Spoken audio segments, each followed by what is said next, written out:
Olá a todos, está começando mais um episódio do podcast Pensamento Imobiliário. Meu nome é Gustavo Rhodes, estou aqui com uma pessoa muito especial, uma pessoa especialista há vários anos sobre correspondência bancária, financiamento imobiliário, que eu sei que é uma dúvida aí geral dos corretores de imóveis. Não é não, Mari?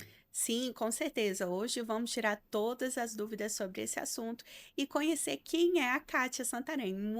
Seja muito bem-vinda ao nosso programa. E eu já começo perguntando quem é a Kátia, como você iniciou nesse mercado imobiliário e como que atua a sua empresa, a Humana Crédito. Tá? Obrigada pelo convite, tá? Eu agradeço imensamente a oportunidade de estar participando, porque a compra e venda de imóveis, o mercado imobiliário, ele não é somente o corretor, né? A parte de financiamento, ela tem um impacto muito grande. Você vê que a maioria dos imóveis hoje são financiados e é uma parte que ela é um pouco desconhecida pelos corretores. E quanto mais informação a gente tiver, eu acho que mais o processo flui, né? A Kátia Santarém tem mais de 20 anos de trabalho no bancário, instituições financeiras, consórcio, ouvidoria, experiência do cliente. Então, juntei essa minha bagagem e no momento de vida que eu me vi, eu falei assim, ou eu volto para o investimento ou eu vou para o crédito. E eu vejo que o crédito, ele é muito importante. A minha vida foi construída com crédito, né, gente? Todo mundo tem uma história de crédito envolvida. E o crédito, quando ele é usado de forma consciente e com planejamento, ele é sim um investimento. Em nenhum momento a gente utiliza o crédito para coisas absurdas, para a gente comprometer muito a vida em um endividamento. Muito pelo contrário. Aqui a gente faz uma análise para que o crédito seja saudável para a construção de patrimônio, para a construção de sonhos, e aí sim fazer com que a gente cresça na vida, né? Maravilha, Kátia. Eu queria saber como é que você entrou nesse mercado de financiamento, né? Entrou nesse meio bancário. Como é que foi essa paixão? Foi uma vontade? Você era boa de matemática no Aí colégio? você voltou muito, porque matemática hoje eu não sou boa até hoje, tá, gente? Todo mundo me engana no troco. Ainda bem que hoje existe Pix, porque me enganam no troco. E eu entrei no mundo bancário porque eu fui até amarelinha do Banco do Brasil. Não sei se vocês lembram dessa. Posso ajudar? Pode sim. Sim. Comecei ali com 16 anos. Então eu fazia uma faculdade de processamento de dados, nada a ver. E ali eu fui me encantando por atendimento, pelos produtos. Então ali eu vivi. Comecei ali, depois com 21 anos eu já passei a ser gerente de contas, fui muito nova. Com 29 anos eu já fui gerente do Boston, foi a gerente mais nova que teve aqui em Brasília, gerente do Boston. Então eu vivi processo de abertura de conta corrente, investimento, crédito, cartão de crédito, seguro. Então toda essa gama dos produtos financeiros eu vivi durante muitos anos. E como eu disse, numa mudança de vida, porque a empresa foi para São Paulo, eu não me via morando em São Paulo, resolvi ficar. E aí eu tive a coragem de falar, vou para o mercado. E nesse um ano eu fiquei me preparando para saber qual direcionamento que eu sabia, porque eu falava assim, o que que eu sei fazer, né? Eu falava, o bancário sabe muita coisa, gente, eu sabia de todos os produtos, então onde que eu iria atuar? E é diferente do que a maioria dos bancários fazem, que vai para investimento, eu realmente sou apaixonada por crédito. Eu defendo o crédito consciente, defendo que o crédito bem feito, ele é sim um investimento. E aí nasceu a Humana. A Ser Humana saiu daí. Eu juntei essa parte humana que eu tenho de conhecer os processos de experiência do cliente, alinhado com os conhecimentos bancários. Então, quem faz a aprovação do crédito, uma pergunta que você falou, como eu entrei no financiamento imobiliário, quem faz a aprovação do crédito é o banco. Não somos nós, escritórios de correspondência. O nosso papel é intermediar de forma extremamente transparente com todos os processos e defender o cliente perante ao banco. Então, essa é a parte humana, né? Por isso que o nome é Humana Crédito. Legal, Sim, legal. e explica pra gente qual que é a atuação da tua empresa hoje, como que você dá esse suporte aos corretores, como que é essa relação de vocês. Claro. Primeiro, a gente sempre valoriza aqui a transparência, o respeito, a ética. E eu sempre faço questão de deixar bem posicionado o papel de cada um, tanto do correspondente quanto do corretor. Isso até mesmo para o próprio cliente, porque a maioria dos clientes ele vem por indicação, né? Então o corretor te liga assim, Kátia, tem um cliente meu que vai comprar um imóvel de 450 mil, ele quer aprovar. Aí eu, opa, obrigada, me passa o telefone do seu cliente, que a gente vai fazer um atendimento inicial. Por quê? Porque esse momento ele é importante para eu entender a composição de renda dele, o cenário atual dele, as expectativas do crédito, o prazo. Então, nesse momento, eu consigo tirar informações que o corretor normalmente não tem. porque ali no momento da negociação ele fala muito focado no imóvel, né? Então, na parte do financiamento, a gente tira algumas informações. E aí eu consigo explicar para o cliente, de forma muito transparente, os prazos, as possibilidades e até algumas objeções que possam surgir baseadas nas informações que eles me deram. Então, eu coloco muito pontual a responsabilidade de cada um no processo de financiamento. Maravilha, entendi. Mas vamos lá. Vou fazer algumas perguntas que as respostas são rápidas, tá? Vamos lá. Vamos lá. Eu pergunto para você, o porquê o corretor de imóveis, ele seria melhor ter esse auxílio do correspondente bancário ou ele mesmo pode fazer esse serviço, essa intermediação direta com o banco? Boa pergunta. Para nós sermos correspondentes bancários, a gente precisa de uma certificação.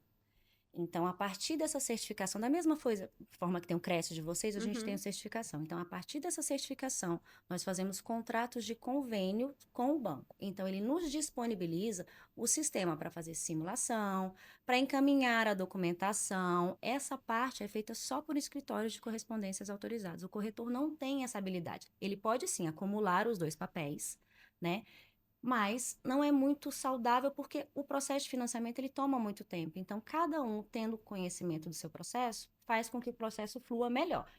Mas nada impede, e que eu acho extremamente importante, que o corretor saiba sim do processo de financiamento. Porque o processo flui mais rápido, né? A venda vai mais rápido. Você conhecer que tem as etapas de simulação, de análise de crédito, de vistoria, de registro, isso faz com que a ansiedade de todo mundo reduza. Você conhecendo todos os fluxos e todos os prazos. Então, e eu pergunto, é importante o corretor saber desse passo a passo para que ele explique e faça esse atendimento inicial do cliente ou não? Ou Sempre. ele é interessante ele passar justamente, você fazer o atendimento, o correspondente bancário, na medida que o cliente do corretor quiser fazer um financiamento, quiser utilizar esse serviço, passa, ó, agora eu vou passar para um especialista da área e ele vai te explicar tudo, ou não. O que você defende? O corretor dando essas instruções iniciais ou passando para o correspondente bancário fazer isso? Eu defendo que conhecimento nunca é de menos, né? E quanto mais você, como profissional do mercado imobiliário, se eximindo só como corretor, um profissional da área do imobiliário, conhecer mais os processos, você ganha credibilidade do cliente, você ganha confiança do cliente, ganha autoridade do cliente, porque ele vai saber do que você está fazendo, ele sente pela voz do seu posicionamento. E quando o corretor já consegue fazer esse filtro, ele traz o cliente de uma forma muito mais transparente. A passada do bastão, vamos dizer assim, ela é melhor. E você, como corretor, sabe aonde você está pisando. Porque, gente, a venda de um imóvel, ela não é tão simples assim, né? A parte de vocês, por exemplo, vocês têm a captação, vocês têm a apresentação do imóvel, vocês têm um anúncio, tem as visitas que não são concretizadas. Então, quando você chega na parte da concretização, é importante que você já saiba do processo, para que aí ele vá até o final. Da mesma forma que a gente, né? Então, quando vem pra gente, quando já vem com filtro, é muito melhor. E na sua opinião, na sua vivência, qual que é a principal dor, né? Ou as principais dores nessa hora do financiamento? Eu vejo que o financiamento, eles são 3 pessoas, 3 papéis envolvidos, né? O corretor, vamos tirar o corretor, 3 papéis envolvidos. O imóvel, o vendedor e o comprador. Então, entender em que fase você está é importante. Por exemplo, Mari, no dia a dia, você vai fazer uma apresentação do seu imóvel para mim, Kátia. É importante você saber se eu já tenho essa carta de crédito aprovada. Por quê? Te otimiza tempo. Você tem muito mais segurança nessa negociação imobiliária. Você já tem segurança, vamos assinar o contrato de compra-venda, porque você vai saber até onde vai. Outro cenário. Você fez a apresentação para mim, eu gostei do imóvel, não tenho carta de crédito aprovada. Isso inviabiliza que você faça uma assinatura com segurança de um contrato de compra e venda. Porque o crédito nem sempre pode ser aprovado. Então, você perde o seu tempo, né? E o cliente também. A importância, as dores do corretor de imóvel. Saber do processo e do fluxo. Cada papel tem um fluxo, cada papel tem uma documentação, cada papel tem uma análise criteriosa. Então, isso faz com que o prazo do financiamento ele seja estendido ou não, a depender do processo de financiamento. As dores que eu vejo que são maiores realmente é a documentação de renda, né? Ela impacta bastante numa análise de crédito. Kátia, tem corretores de todos os níveis, né? Do mais alto nível de conhecimento a corretores iniciantes aqui. Você consegue descrever para a gente como se fosse um passo a passo, como que seria esse processo de financiamento Sim, imobiliário? isso é importante. Como funciona o processo de financiamento imobiliário? Para os papéis. Temos a primeira parte, a simulação, né? Que é nesse momento que a gente consegue conversar do cliente para saber a expectativa dele quanto ao crédito e a possibilidade de aprovação. Então, a gente faz a simulação, faz a aprovação. Nessa aprovação da caixa de crédito, tem a documentação. E a aprovação, ela demora a depender da instituição. Aqui em Brasília, nós temos um banco específico que ele está demorando de 10 a 13 dias úteis uma aprovação. Os bancos de relacionamento do cliente, eles têm um prazo muito mais rápido. Então, a gente pergunta, qual que é o seu banco de relacionamento? Aí, a gente consegue aprovar, às vezes, até no mesmo dia, se ele tiver um score bom. E até uns 5 dias. Então, esse prazo é importante. É um conhecimento. Passada essa frase, aí vem a análise da documentação do imóvel e dos vendedores, que é importante que a documentação esteja atualizada. E, gente, eu falo atualizada, pega a certidão de ônus e, por favor, veja o estado civil das pessoas, tá? Não me venha com essa história, não, lá concomitantemente não funciona. Você tem que dar entrada no processo com isso. Por que que a gente vai fazer? Eu vou devolver, desculpa. Vou devolver para o meu cliente. Desculpa, não pode. Aí o que que vem? Mas o corretor falou que podia, eu não podia. Então, conhecer esse processo é realmente importante. Então, a documentação atualizada, com as averbações nas matrículas, com a certidão de casamento, tudo que você imaginar. Passou essa parte. Temos também a questão de analisar as CNDs dos vendedores e do imóvel. Ela sempre tem que estar negativa de todo mundo, tanto no começo quanto no final do processo, tá? Isso é importante falar. Para ser bem Vamos claro, o lá. que que é CMD? CND. CND, As desculpa. certidões, tanto as certidões de débitos estaduais, quanto a certidão da Receita. No profissional de vocês já pegam aquela lista de certidão, né? Trabalhista, todas. Mas essas duas são as exigidas no processo de financiamento imobiliário, tá? Então, um exemplo muito claro. A CND do imóvel tá certinho, ele não tá devendo nada, não tá devendo IPTU, não tá devendo nada. Mas um dos proponentes, o sócio, está devendo IPTU. IPTU não, desculpa, IPVA. Não tem nada a ver com o imóvel. Mas aí a certidão dele não sai do tributo. Ele precisa regularizar, entregar essa certidão atualizada, certinha, para que o processo flua. Então, você fala assim, entregar a documentação picada não funciona, gente. Atrasa o processo para todo mundo. É estresse para o cliente te ligando, estresse para o vendedor te ligando, estresse para a gente te ligando também. Superada essa fase, a gente vai para a fase de registro, vai para a fase de pagamento, e aí sim vai o final. Um gargalo que eu vejo em muitos casos é essa questão de respeitar os prazos, né? Do corretor estar atento aos limites, né? Dos prazos. E o que que você nos falaria? Tem alguma dica, né, prática para não cair aí nesse. Nesse golpe, vamos Oh, dizer? Senhor, é difícil, viu? Vamos. Sabe um ponto que me veio aqui agora à cabeça que eu acho importante falar?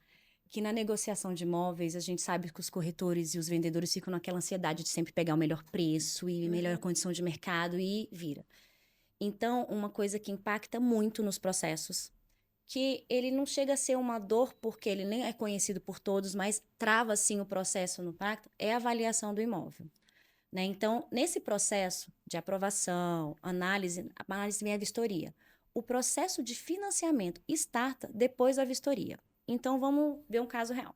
Consegui vender sua casa por 1 milhão. Nossa, o vendedor está feliz, o corretor mais feliz ainda por 1 milhão. Vem o avaliador do banco e faz com que essa avaliação seja 800 mil. A aprovação do crédito do cliente não é 500 mil, nem 300 mil. Esse valor é um percentual do imóvel, só que não é o valor de compra e venda, é do valor laudado pelo banco. Então, se o imóvel é avaliado 800 mil, ele vai ter até 80%, que é o praticado, dos 800 mil. Essa diferença, eu já vi muitos contratos caírem em função disso, tá? Então, é muito importante que o corretor faça, sim, uma avaliação justa a um preço de mercado do imóvel. Outra consideração importante, gente, acho que eu tô me empolgando, que eu quero ajudar vocês. Fica à vontade, fica à vontade. Que uma questão importante que a gente falou aqui de documentação, muitas casas, elas vão crescendo, uma casa era pequena de um quarto, ela virou uma, aí puxou uma churrasqueira, aí puxou uma garagem, enfim. Importante vocês, na hora que pegarem a certidão de ônus, olharem se essas construções estão averbadas na matrícula. Porque aí chega o vistoriador, a casa tem 300 metros quadrados, mas a matrícula tem 100. Então, isso cai o valor do mercado. Isso é extremamente importante, tá? E já chegamos casos dele precisar pagar essa averbação. Isso demora, aumenta o prazo, aumenta o custo para o cliente. Então, a captação bem feita, ela evita esses erros no financiamento também. E deixa eu ver se eu entendi. Desculpa, Gustavo. Não, não. É, a pessoa tem um lote, tinha uma construção, ela retirou o habits. Quando retira o habits, é exigência que a área lá construída esteja exatamente igual à planta. Mas depois, tirado o habits, Uhum, ela foi fazendo melhorias e exatamente. ampliando. Ou seja, aumentou o valor, o valor não, a metragem ali da área Uhum, construída. E não averbou na escritura uhum, essas adaptações que foram feitas. isso. E aí, na hora do financiamento, dá problema porque não consta a mesma área Na na matrícula. matrícula. Exatamente. O Exata- vistoriador, gente, ele vai com metragem, assim, digital, e tira tudo. Outra questão importante, igual você disse, que aqui a gente sabe que as regiões, cada região tem sua particularidade, né? E aí, eu construí uma casa, para o meu filho morar ali também. Eu construí esse lote para o meu filho morar ali também. Se essa casa, embora ela tenha só uma matrícula, se o vistoriador avaliar que ela é multifamiliar, o financiamento não acontece. Então, é importante vocês terem mas só tem um registro, só tem Não, mas a casa foi feita, o espaço foi feito multifamiliar. Então, eu já vi muita queda cair por causa disso também. Uma escada na área externa, por exemplo, individual, uma entrada individual, seria isso? O avaliador, ele pode avaliar sim que eu estou fazendo 3 andares com um acesso diferente para que seja uma residência separada. Então, avaliar o imóvel na captação faz toda a diferença para uma venda. Kátia, você falou sobre. Você estava falando sobre um ponto sensível, Captação. importante sobre nas imobiliárias, nas transações, que é a avaliação do avaliador, né? Uhum. Ele avaliou lá por 800 mil e a casa está sendo vendida por 1 milhão. Tem diversos jeitos, né, que a gente já percebeu no mercado tentando arrumar isso. Eu Ótimo. queria que você trouxesse alguns problemas que isso pode acarretar, de ajustes em relação a valores, ou para a gente conscientizar, né, os riscos que podem gerar em relação a isso. Você tem alguns casos, algum exemplo nesse sentido? Temos casos sim.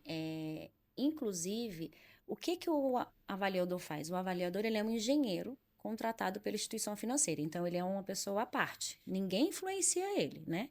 Não sou eu, não é você. E essa vistoria sempre é acompanhada normalmente pelo corretor. E o que o engenheiro avalia? A condição de habitabilidade, o acabamento, a localização, o tempo de venda que se gira. Ele fala, quanto tempo está anunciado? Mas por que demorou? Então, ele vê esse giro no mercado. Então, o que acontece são esses pontos que se pode ser feito. Se você pegar numa casa, uma captação, eu falo muito da captação, gente, porque ela tem toda a diferença, né? A venda feita com uma captação bem feita, o processo flui. Fazendo a captação bem feita, entendendo o processo de financiamento, gente, é só glória. Todo mundo feliz.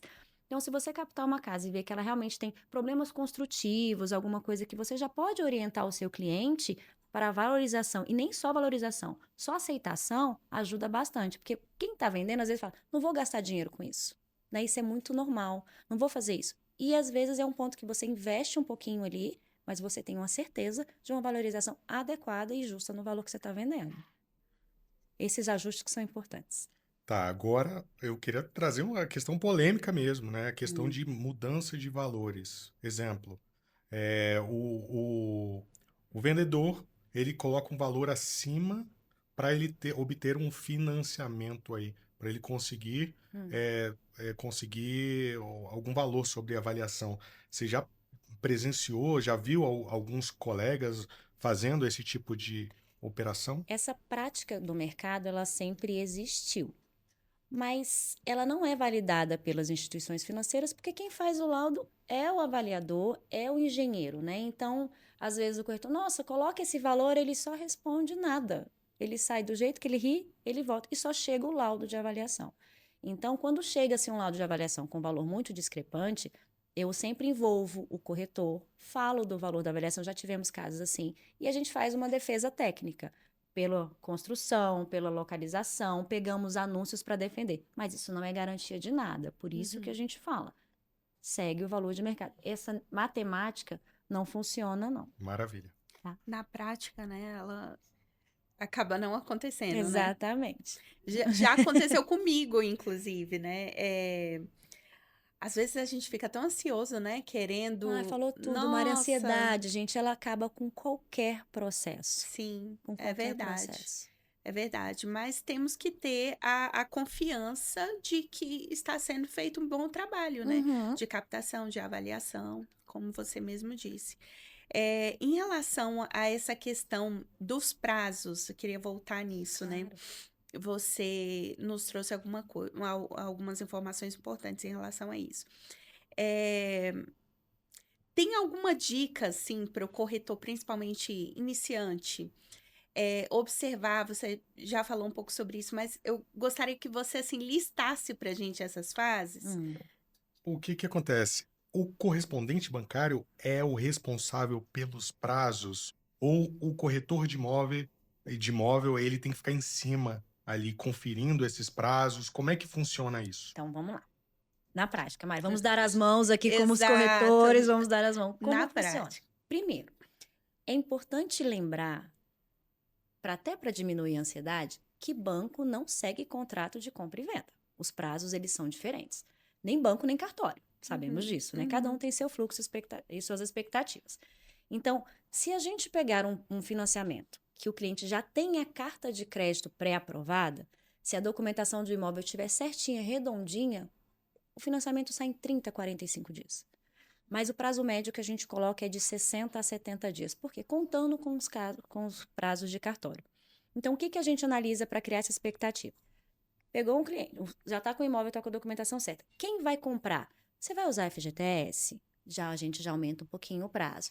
Se é casado, vai participar da aprovação de crédito, a gente já vai aumentando os prazos. Então, conhecer o processo, eu sempre volto nisso e vou voltar várias vezes, é importante para você alinhar os seus prazos.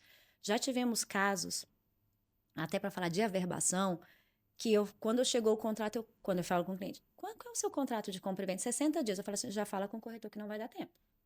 Ah, mas o corretor disse que dá tempo. Já fala com o corretor que não vai dar tempo e eu deixo isso muito especificado. E já chegamos no caso de o corretor ter tanta consciência do processo, gente, que ele colocou o prazo para 120 dias. Então, assim, essa transparência para quem vende, para quem compra, é muito legal. Voltando no dia como ela é, como você falou. Prazos. Simulação, aprovação de crédito. Passada essa fase, vamos para a prazo da vistoria. A vistoria, ela é feita muito rápido, mas o laudo demora mais ou menos uns 10 dias úteis, tá? Se o laudo chegar certinho, ótimo, parabéns para todo mundo. Vamos para a parte da avaliação, da documentação. Vamos rir juntas. A parte da documentação, da análise do imóvel e dos vendedores. Pegamos as certidões. Gente, mas no dia que ele assinou o contrato de compra e venda, ele estava tudo certinho. No dia que a gente dá entrada, a gente tira de novo. Mas ela está válida. Não, mas eu tiro de novo. Todo mundo tira de novo. Não é o correspondente que faz essa trava de prazo, não. Então, entendemos o prazo. Corretor, tá tudo certinho. Mais 10 dias úteis, mais ou menos, tá? O corretor não precisa ficar me cobrando os dados, mas a gente sempre alinha os prazos e as expectativas. Passou os 10 dias úteis. Lindo, gente, ó, nenhum problema. Vamos para registro? Dia feliz, né? Todo mundo vai para o cartório, assina e tal. Aconteceu alguma coisa que um dos vendedores, dos proponentes, não pode estar lá. Essa parte do corretor é importante. Ter mais ou menos ideia do prazo para alinhar mais ou menos a expectativa de data de todo mundo da assinatura. Um não vai poder estar aqui? Vamos fazer o notariado? Lá a gente ajuda. A gente tem uma parceria com o cartório que é sensacional. Cartório não vai estar aqui. Vamos fazer o notariado? Faz o cadastro de notariado dele, faz o agendamento virtual dele, assinou-se a proposta. Depois de lá, ficam-se quantos dias mais ou menos? 5 a 10 dias. Depois vai para registro. Tem cartório que demora 30 dias. Então, esse prazo todo computando, tudo certinho, daí seus 60 e 70 dias. O que acontece, Kátia, é que muitos corretores, assim, inexperientes, né, acham que entregou a documentação para o correspondente, tá Qual que é a primeira tranquilo. pergunta? Não é nem bom dia, que dia que entra o crédito? E assim, Desse jeito. não precisa ficar acompanhando esse processo, conferindo se realmente está tudo averbado, se está faltando alguma coisa, se a documentação. Eu não Precisa. sei, eu sinto isso, tá? Posso até estar generalizando aqui, mas eu sinto isso, que corretores que não têm essa expertise acabam achando que vamos esperar e tudo vai acontecer, e daqui 10 dias, Só que você concorda né? comigo, Mari, que essa expertise vocês têm como um treinamento crucial para tirar o Cresce. Então, vocês sabem da documentação, da mesma documentação do imóvel, né? Então, a documentação da matrícula tem que estar atualizada, seja para compra e venda à vista, ou seja para o financiamento. E o financiamento, ele é mais criterioso nesse sentido, né? Porque ele vai passar por um crivo jurídico do banco. E se fosse à vista, quando chegar no cartório, ele vai ver que não está verbado, vai voltar tudo de novo. Então, essa análise da documentação, ela é muito importante para o profissional, os dois, né? Então, a gente recebe junto. Kátia, você estava fazendo algumas perguntas, né?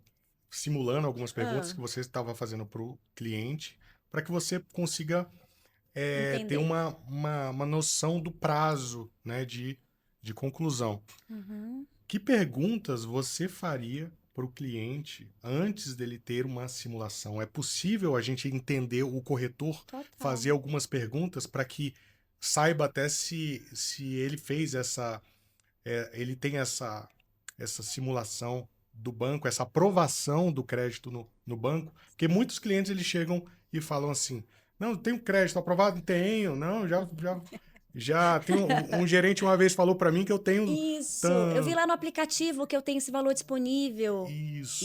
Isso acontece, tá, gente? Sim. Isso é bem importante. Porque até pra gente, quando eu falo assim, está no seu aplicativo, isso é uma pré-sinalização que você pode ter o crédito. Tanto que tem as letras pequenas, né, sujeitas à análise de crédito. A confirmação dos valores aprovados, elas vêm com análise de documentação. E aí, voltando, o seu papel de corretor, ele é o vendedor do imóvel, né? Isso. Não vendedor, intermediador, né? Maravilhoso. O intermediador da negociação, da parte do imóvel. Mas eu também tenho um outro corretor, que ele também é a parte do cliente comprador. Então, esses dois papéis, eles têm que estar bem alinhados. Para você que é o intermediador da venda. Cliente, você tem sua carta de crédito aprovada? Tem. Ela foi aprovada recentemente, porque você sabe que as cartas de crédito têm uma validade, normalmente de 60 a 90 dias. E 60 a 90 dias não é me chega assim com 40 dias, 59 dias me dá a documentação, não. Essa parte, ela já tem que estar com a documentação do imóvel dentro do sistema, né? Então, não me venha com o último dia, tá validade. Não, tem as letras miúdas. Outra consideração bem importante. Carta pré-aprovada. O que isso quer dizer? Quando eu aprovo uma carta de crédito, seja para o seu cliente indicado ou seja para o outro que vem, a gente fala, sua carta foi pré-aprovada. Mari, sua carta está pré-aprovada, parabéns, pode sair correndo atrás do seu imóvel com segurança. Mas lembre-se que essa pré-aprovação foi uma fotografia do seu cenário atual. Eu sempre falo, não pegue mais crédito, não aumente sua capacidade de pagamento, não faça endividamento, não pague em atraso, porque quando chegar no momento, o banco gira o score de novo do cliente, vê o rate de novo. E é possível, sim, que essa carta seja invalidada. Então, é importante o corretor. Tá com a carta pré-aprovada? Tá interessante, que bom, tem muito tempo, né? Vamos ver lá e aí segue. A outra pergunta que você fez foi quando as minhas perguntas que eu faço para o cliente. O que você faria de pergunta para que... Na venda. Essa parte se está pré-aprovada. Se não está pré-aprovada, a forma de pagamento, como ele vai fazer, se vai ter FGTS envolvido, se ele vai fazer, se ele já procurou ao menos a simulação, porque a gente vê os imóveis, vocês são maravilhosos, né? Assim, acho que a Globo está perdendo um monte de gente quando vocês fazem a apresentação. Aí eu falo, que lindo, eu posso comprar, mas quando chega a realidade da simulação, ele não pode. Então, se ele não criar essa expectativa da aprovação, faça o filtro e passe para o correspondente. E aí você não perde o seu cliente, tá? Só passa o bastão para a gente que a gente faz a aprovação para você. E as perguntas que eu vou fazer. Quanto à renda, nessa conversa inicial que a gente faz, eu entendo a renda dele, ter muito cuidado com renda informal, tá? Ele é dono de lá, ele tem muito dinheiro. Se a renda informal, ela é muito perigosa, porque para financiamento imobiliário, os bancos analisam a renda formal do imposto de renda. Ela é a premissa. Como o imposto de renda foi feito baseado na renda do ano passado, Então, no decorrer do ano, você pode sim ter aumento de um cartão, de um contrato, então os bancos analisam essa movimentação bancária como um complemento de renda, mas o financiamento tá. Então, a pergunta de onde vem a renda é importante, vai compor renda com alguém, entender um pouquinho do histórico dele, se ele já fez financiamento com outro lugar, se você entender um pouquinho é saudável, porque ninguém tem garantia de crédito aprovado, tá, gente?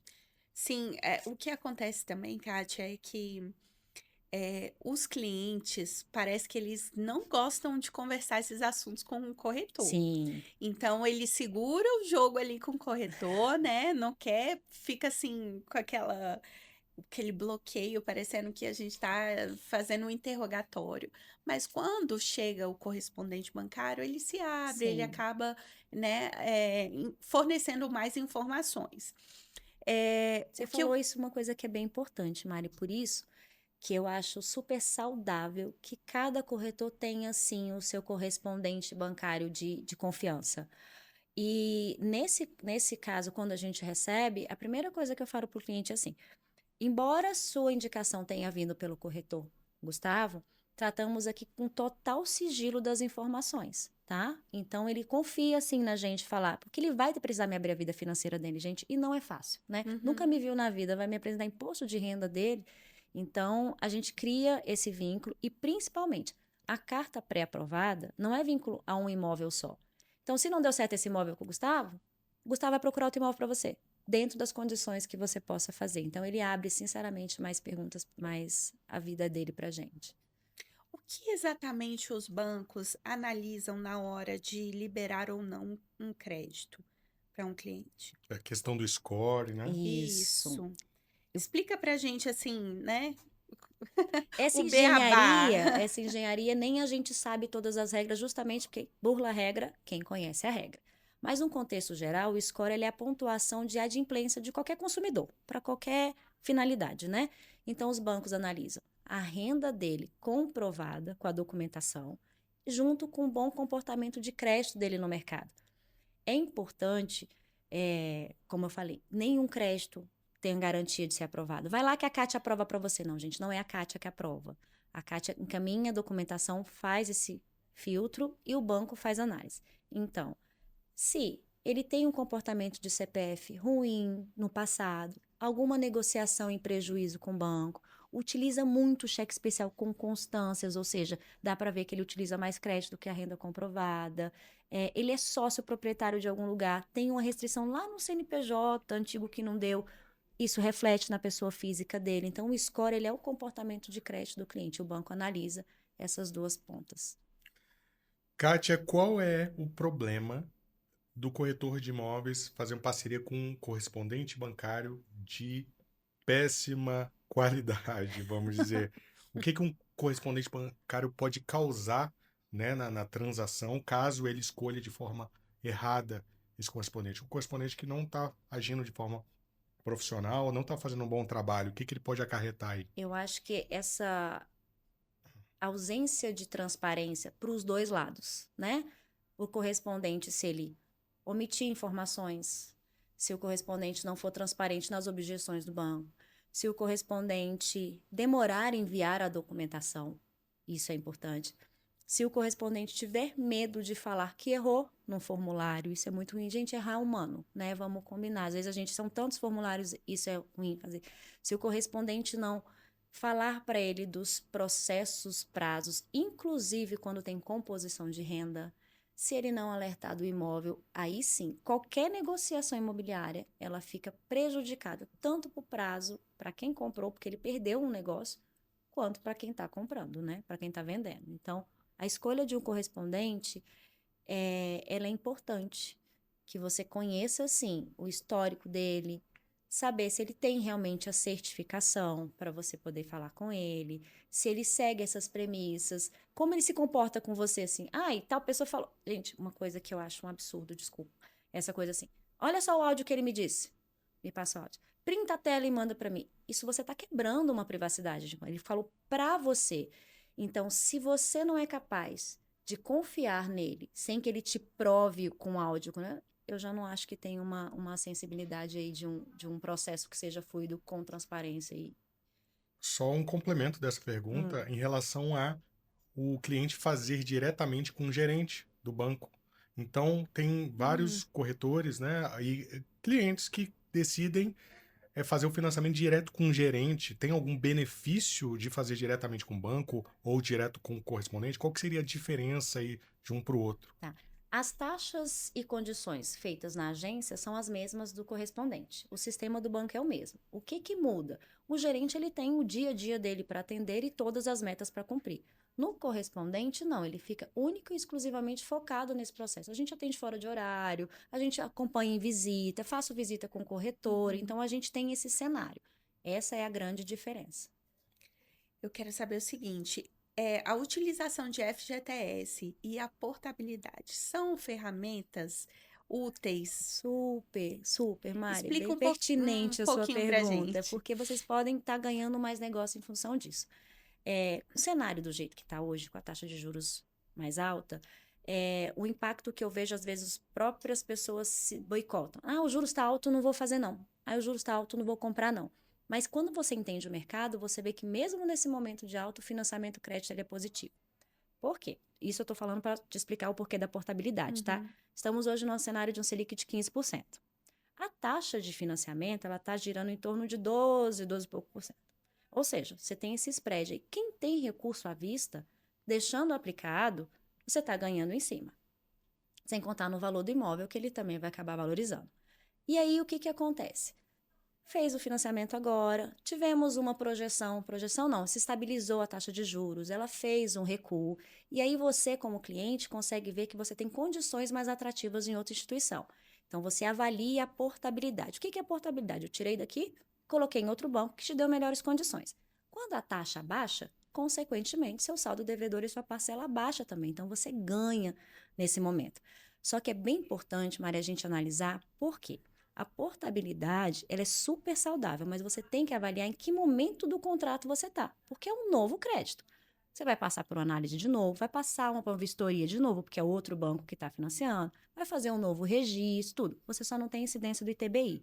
Então, se for um contrato que fez agora, daqui a pouco ele caiu, analisa. Se for um contrato que está há muito tempo, analisa. Então, analisar isso é importante, mas é uma ferramenta extremamente poderosa para crédito. É fácil de fazer uma portabilidade? Porque eu vejo algumas pessoas trabalhando esse produto, né? Trabalhando como uma oportunidade mesmo, mas muita gente fica, não, isso é muito difícil, não, é muito difícil.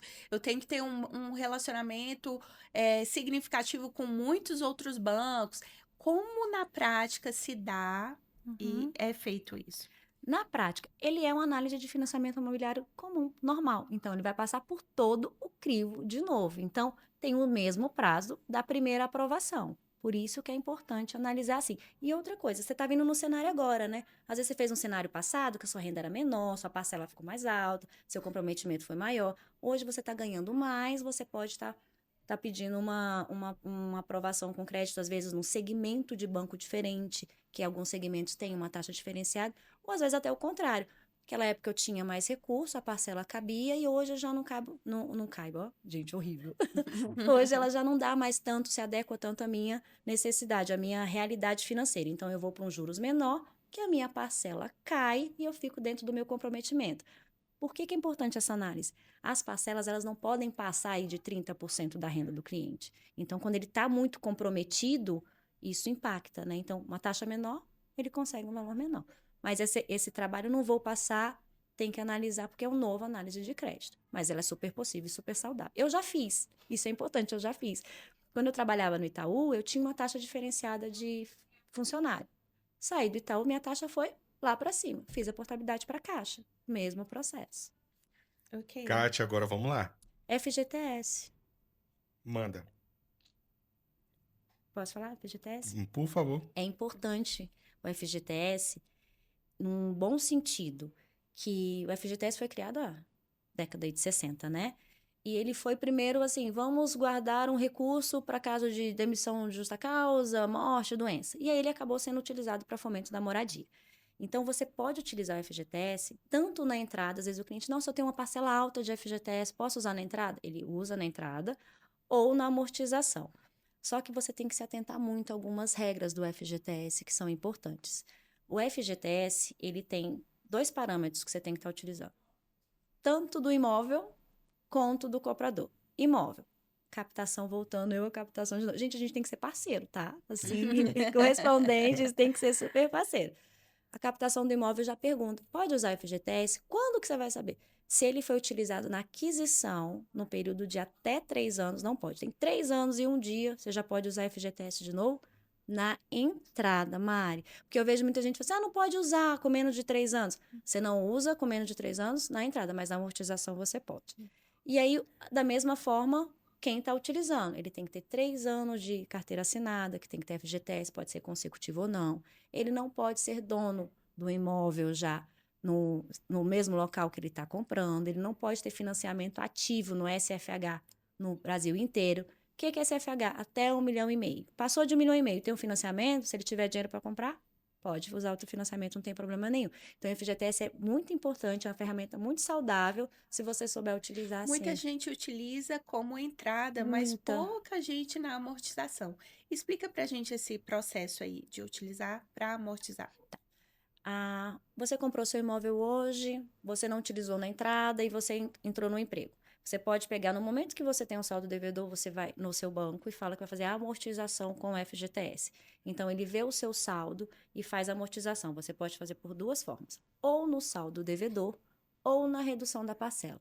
O que cada cliente tem uma necessidade diferente. Mas quando você amortiza o saldo devedor, você ganha isso. Por quê? Embora você tenha os juros, todo o contrato tem atualização de TR, né? TR, IPCA, poupança, tem os índices de correção. Então, isso é feito no saldo devedor. Se eu amortizo aqui, consequentemente, eu estou reduzindo o meu prazo, mantenho a minha parcela. Outro cenário, a parcela está pesada, eu vou utilizar isso. Você vai lá e faz a amortização de até um percentual da parcela, até 80% do valor da parcela, com esse FGTS. São as 2 formas que você tem para poder estar utilizando. Interessantíssimo isso, porque pode ajudar nos argumentos para o corretor de imóvel a adquirir aquele imóvel, né? Cliente, você pode utilizar o FGTS em tanto tempo também para amortizar, então vai ajudar na venda aí do corretor. Vai. Obrigado por você lembrar desse E ponto. você pode lembrar também, fala assim, mas o imóvel não pode usar o FGTS na entrada. Porque Mas ainda você está usa naquele no período período. dos 3 anos. Mas você usa na amortização. Perfeito. Sabe o que você faz? Vê se você tem capacidade para pegar esse valor no financiamento. Assim que entrar o financiamento, você pega o FGTS e amortiza. Você Maravilha, pode usar maravilha. isso a Ótima seu dica, viu? favor, gente. Excelente. Ótima dica. Vamos lá, vamos mudar um pouco de assunto. Tá. Vai Kátia, querer me vender uma casa. Aceita financiamento? aceita. Então Então vamos. vamos lá. Kátia, é um assunto um pouco polêmico pelo fato de os corretores de imóveis, eles estão sempre buscando formas para eles poderem faturar mais, né? Então, entregarem um ótimo serviço, porém, terem uma receita em cima disso. O serviço de correspondência bancária, né? É fato que alguns correspondentes, eles monetizam o corretor de imóvel lá, dependendo das indicações de clientes. Isso existe dentro do mercado, dentro do meio de corretores de imóveis? O que você acha aí disso? Queria que você falasse sobre isso pra gente. Existe, né? Como todo o mercado das parcerias, existem sim esse cenário. Eu, particularmente, não acho que seja saudável. Acho que o correspondente ele é um serviço, ele é um prestador de serviço. Então, eu acredito que todo profissional deva receber pelo seu serviço. E você procurar um correspondente que você crie confiança, porque se você tiver confiança nele, você sabe que o seu negócio vai ser bem feito. A partir do momento que você começa a fazer leilão, qual correspondente que te paga mais para fazer o processo, você perde um pouco a qualidade no seu serviço. Porque, convenhamos, gente, a forma de monetarização do correspondente, ela é sobre o valor do financiamento, não sobre o valor total. Então, o corretor quer ganhar sobre o valor total e ainda assim sobre essa parte. Eu adoro fazer parceria assim. Você junta a sua comissão com a minha comissão, a gente divide por 2, tá ótimo. O corretor nunca aceitou. Eu fiquei impressionada porque ele nunca aceitou. Agora eu falo assim, se você não aceita, então a gente pode seguir cada um com o seu serviço. Já recusei, já perdi processos em função disso, mas eu valorizo que somos uma empresa, nós só pagamos, só recebemos por nota fiscal, então a gente tem esse custo também, por isso que essa monetização eu não acho saudável para o mercado. Existiu há muito tempo atrás, enquanto o correspondente não tinha tanto valor. Mas isso eu confesso a você que está reduzindo, sim, e espero que reduza a zero, tá? Que a gente precisa ter, sim, o nosso papel no mercado. Perfeito. E isso também influencia, né, como você Muito. disse, na qualidade, né? Se Uhum, você vê, às vezes, um corretor, um correspondente que pode estar ali, não, eu te entrego uhum. praticamente a minha comissão, se você me Tá indicar, às pagando vezes para trabalhar. a qualidade não vai vir, né, daquele... E ele não se sustenta. Você vai ver que é um correspondente, se ele não tiver, se não for um escritório que tenha uma bagagem, que tenha muito fluxo e se sustente, o correspondente pequeno ele não vai se sustentar. Kátia, eu queria aproveitar também e pedir sobre algum caso, nesses anos que você teve, né, de Hum. história, nesses anos ajudando corretores de imóveis, você consegue lembrar de algum caso polêmico, alguma situação difícil que você passou? Como que você resolveu? Alguma situação específica? Cada processo é novo. Eu falo que é como se fosse um filho diferente, né? Nunca vem igual. Mas tem alguns processos que eu tenho um carinho muito grande. Um processo que tem inventário, né? Que já tem um perda emocional envolvida. Então, ele já está ali tentando vender muito tempo. E muita gente procura até inventário, as pessoas fogem. E eu não vou tirar a razão, né? Porque é um processo muito mais moroso. Então, É. quando o corretor fala para o comprador que está em inventário e juntos a gente consegue fazer a avaliação dessa documentação e coloca esse prazo maior, todo mundo sai ganhando. Então, a gente já participou de um processo de inventário que tinham 6 inventariantes. Caramba. Nossa. E aí, se ele separa no meio, tem que atualizar uma matrícula. E aí, quando eu chego em inventário, gente, por favor, vamos fazer aperto de mãos. Ninguém separa, ninguém casa, ninguém muda, continua do mesmo jeito. Então, isso foi um processo que eu tive um prazer muito grande de cuidar, em parceria com o corretor, com o vendedor e o comprador. Então, o processo demorou, gente, 150 dias. Nossa, O quase processo normal é quanto? 90 que vocês fazem. 90. Foi 150 dias. Outro processo foi de um empresário que ele recebia horrores em conta corrente, horrores não, milhões em conta corrente, e não tinha quase nada declarado, só ficava o mínimo, caixa, 2.000, 2.000, 2.000. Então, tive que apoiá-lo na formalização da renda. E aí, um detalhe bem importante que eu acho a gente puxar aqui, não é a área de vocês, mas é só para deixar claro a importância para vocês. Como a gente valida o imposto de renda, não tem problema nenhum ter retificação depois. Olha, você ganhou esse valor ano passado, não declarou, conversa com seu contador, emite a sua DARF, formaliza essa renda e faz uma retificadora. Não tem problema nenhum. O que não pode ser feito é o imposto de renda não ter sido entregue na data. Foi entregue na data com valor mínimo. Atualizou, a gente justifica essa movimentação, coloca a movimentação do extrato bancário. Então, foi bem positivo também conseguir com que ele comprasse o imóvel dele baseado nessa atualização e nessa consultoria financeira. Fiquei Legal, muito legal. feliz. Famílias felizes, assim, entregando. Graças a Deus. E, Kátia, muita gente acha que o relacionamento entre as partes acaba ali com a assinatura do contrato. Eu queria ouvir de você o que que você pensa sobre o pós-venda. Se você faz isso no seu dia a dia, Uhum. mantém esse relacionamento ali, cria indicações. Sim. Eu falo, Mário, que a venda só concretiza com a chave na mão. Não é com a assinatura do contrato, né? Então, o que vocês às vezes acham que é pós-venda, para mim ainda é processo de venda, né? E a chave, que é uma coisa muito interessante, a entrega da chave. Você já chamou algum correspondente para ir com você? Né? Geralmente não, né? Porque ele Porque quer ter esse relacionamento com esse com o cliente. cliente. E é quem passa a maior parte do tempo falando com o cliente é a gente. Então eu falo que a gente é o invisível que move o mundo visível, né? Então estamos por trás. O que você é pós-venda, para mim é a venda. Então os processos eles andam assim juntos, alinhados, né? E o que acontece normalmente com o corretor? Quando ele indica, não vou dizer que ele some, né? Se ele não entende o processo, não entende o prazo, ele vai contar assim, 90 dias, está chegando 75 dias, cadê o dia? Então, eu acho importante sim, que ele esteja presente em todas as fases, que ele entenda o processo. Vai ter vistoria, tá? Chegou lá da vistoria, foi esse. Ele não sumir da fase. Porque, gente, o processo são 2 clientes, tá? É o quem compra e quem vende, né? Então, na entrega das chaves, seria importante que você chamasse os correspondentes também, que não somam do processo Fica a dica, hein? eu sempre participo dos processos de assinatura de escritura. Eu faço questão de ir, porque eu quase não conheço, né? Vocês conhecem pessoalmente, depois vem. Então, o sumiço no pós-venda, ele é muito ruim. E aí, quando você tem um processo, um cliente fidelizado, ele indica a sua família, ele indica amigos, ele fala, nossa, foi tão bom o fluxo com ele, foi tudo, surgiu de uma forma muito legal. Eu, correspondente, tenho corretores que eu indico. De tão bem que vem o processo, eu falo assim, ó, seu processo foi aprovado, você já tem corretor? Acredite se quiser que muitas pessoas com a cultura do medo de não conseguir pagar, às vezes alguns já vêm pedir aprovação. Enfim, qual corretor que você quer? Olha, esse aqui é especializado em águas claras, fala com ele. Esse aqui é especializado assim. E tenho de verdade negócios feitos da parte inversa também. Não Legal. abandona, gente, ninguém. Ninguém abandona ninguém nesse processo. Kátia, eu queria que você falasse um pouco da sua empresa, o que que você pode ajudar os corretores para essa câmera, que mensagem você traz para os corretores de imóveis?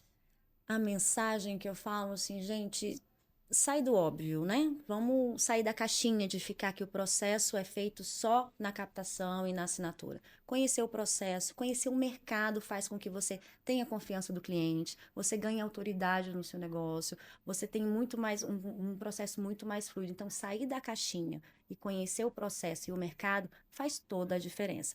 E a minha empresa está aqui para sempre ajudar. Eu acho que quanto mais conhecimento as pessoas têm, mais saudável é o fluxo, né? O fluxo flui melhor. A gente meio que desmistifica que o cenário tá, os juros tá alto, tá. Ninguém precisa negar isso, mas entender o mercado faz com que o crédito seja sim uma oportunidade. Imóvel sempre foi, né? Aquela frase que todo mundo fala: imóvel é moeda forte. É verdade.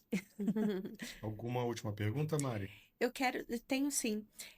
Com tanta tecnologia, a IA, né, dominando aí todos os processos, como na sua visão podemos manter assim esse toque humano, né, essa Uhum. escuta ativa ao cliente? Igual você falou, a tecnologia e a escutativa são as três coisas que a gente fala. O que eu vejo hoje, que a tecnologia ela é super saudável para agilidade no processo, para gerar dados para a gente, né? Essa assertividade nisso. Mas a escuta ativa humana, ela nunca vai ser É substituída. impagável, né? Ela é impagável, principalmente no processo de financiamento imobiliário ou da compra do imóvel. Porque tem uma necessidade, uma expectativa de longo prazo, então cada cliente tem o seu momento, você escutar o que ele quer, você entender o que ele quer, faz com que você entregue melhor. Então, a tecnologia é extremamente bem-vinda para processos, né? Mas não para esse atendimento, porque às vezes muito melhor do que você responder rápido é você escutar bem, porque você responde melhor e atende melhor. E aí você alinhar esses dois tempos faz toda a diferença. Sem dúvida. Kátia, compartilha com a gente seu Instagram, como que as pessoas podem fazer contato com você para qualquer dúvida ou falar com você. Claro, o Instagram é @humana crédito e financiamento. O nosso número é 61 99627 2667.